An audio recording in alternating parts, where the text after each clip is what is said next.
पिछले 9 दिन से लगातार राहुल गांधी एक किताब दिखाकर मोदी सरकार को घेरने में जुटे थे। सरकार ने लोकसभा के स्पीकर ने बार बार ये कहा कि जो किताब अब तक पब्लिश नहीं हुई है, सदन में उसका जिक्र नहीं होना चाहिए। लेकिन राहुल गांधी अपनी जिद पर अड़े रहे। पेंगुइन पब्लिकेशन ने ये साफ कर दिया कि जनरल नरवणे की जिस किताब का जिक्र किया जा रहा वो अब तक छपी ही नहीं है। इस बीच खुद जनरल नरवणे ने ट्वीट कर लिखा कि वो किताब अब तक छपी नहीं है, यानी कांग्रेस और राहुल गांधी जो कह रहे थे उसकी अब पूरी तरह से हवा निकल गई है।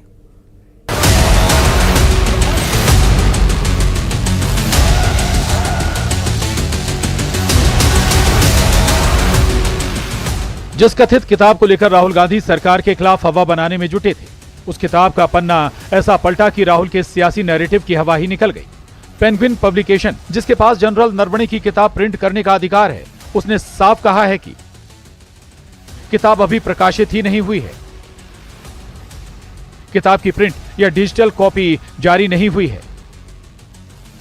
किताब की जो कॉपी सर्कुलेशन में है वो अवैध है। किताब के अवैध प्रसार पर कानूनी एक्शन लेंगे।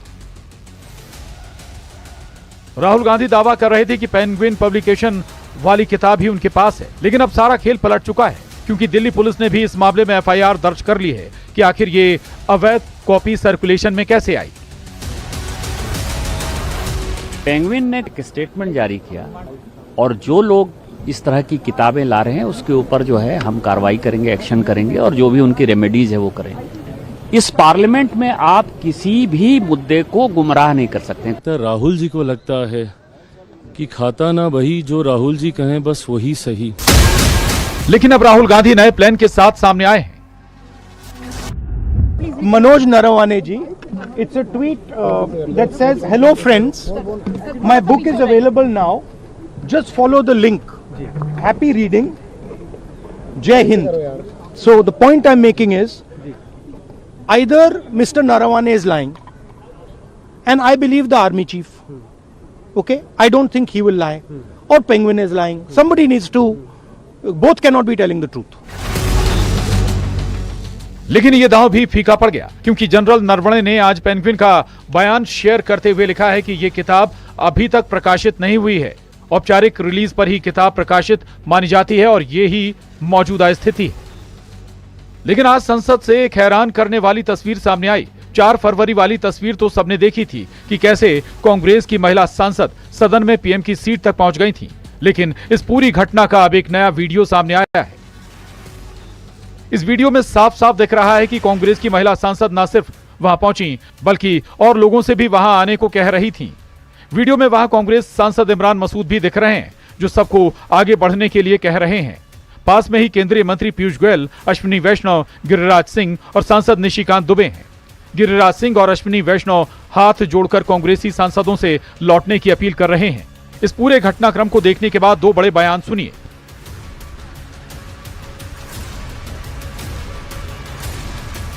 ऑनरेबल स्पीकर ओम बिरला ने बोला कि एक अनफॉर्चुनेट एक ऐसा इंसिडेंट कर सकते थे जो अप्रत्याशित हो सकता था। मैं खुद वहां बैठा हुआ था।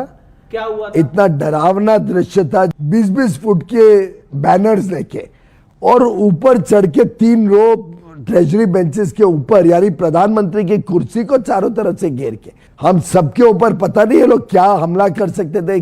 वुमेन मेंबर ऑफ पार्लियामेंट प्रधानमंत्री की कुर्सी के पास पहुंचकर कोई अप्रत्याशित घटना कर सकते थे कि वो कोई भी दुर्भाग्यपूर्ण घटना प्रधानमंत्री जी के साथ करना चाहते थे। धक्का दे सकते थे, कपड़े फाड़ सकते थे, प्रधानमंत्री जी के ऊपर उल्टे पुल्टे आरोप लगा सकते थे, कुछ भी हो सकता था। उधर इन सबके बीच विपक्ष के 118 सांसदों ने लोकसभा स्पीकर ओम बिरला के खिलाफ अविश्वास प्रस्ताव का नोटिस दे दिया है। लेकिन मजेदार बात यह है कि इस प्रस्ताव पर नेता प्रतिपक्ष राहुल गांधी ने भी साइन नहीं किए हैं। वहीं टीएमसी ने भी खुद को इस अविश्वास प्रस्ताव से दूर रखा है। वहीं स्पीकर ओम बिरला ने फैसला किया है कि वो नोटिस पर फैसला नहीं होने तक सदन में नहीं जाएंगे। Bureau report, news 18। नमस्कार, बहुत बहुत स्वागत है आपका खबर असरदार। आप देख रहे हैं, मैं हूं आपके साथ ऋतु ज्ञानवानी। और खबर असरदार में आज सबसे पहले बात करेंगे उत्तर प्रदेश की। और आपको बता दें, योगी आदित्यनाथ की बात करेंगे, जिन्होंने बाबरी मस्जिद का सपना देखने वालों को कड़े शब्दों में नसीहत दी है।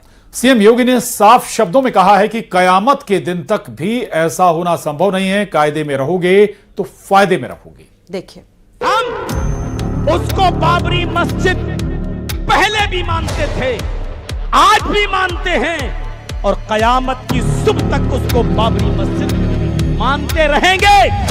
कभी कयामत का दिन तो कभी आना ही नहीं है और इसलिए बाबरी ढांचे का पुनर्निर्माण कभी होना ही नहीं। बाराबंकी में सीएम योगी ने कहा कि जो सोच रहे हैं कि बाबरी के विवादित ढांचे का निर्माण दोबारा होगा वो भूल जाएं, क्योंकि कयामत का दिन कभी नहीं आएगा। और हम आज फिर इस बात को कह रहे हैं कि कयामत के दिन तक भी कभी कयामत का दिन तो कभी आना ही नहीं है और इसलिए बाबरी ढांचे का पुनर्निर्माण कभी होना ही नहीं।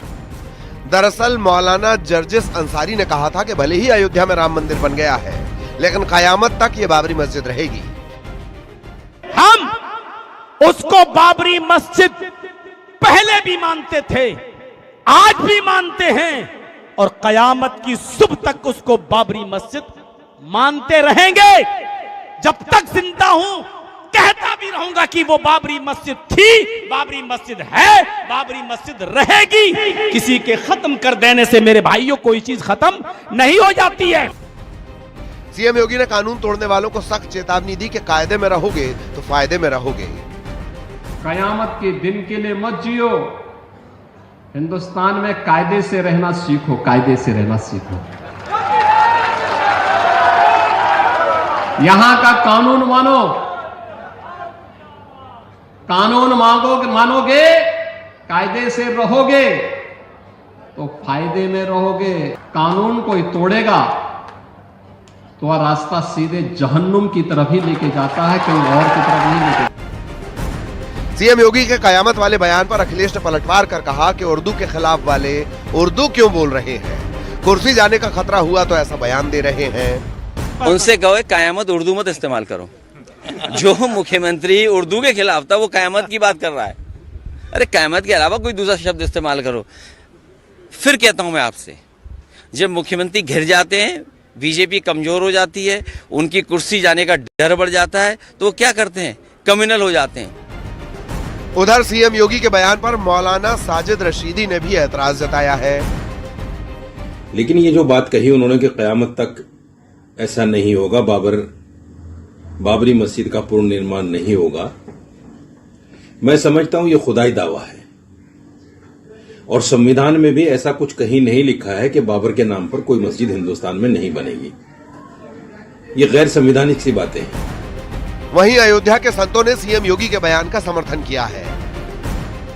अगर योगी जी न्याय चाहते हैं तो जनसंख्या नियंत्रण कानून, समान नागरिक संहिता पर जोर दें जितना जल्दी हो सके।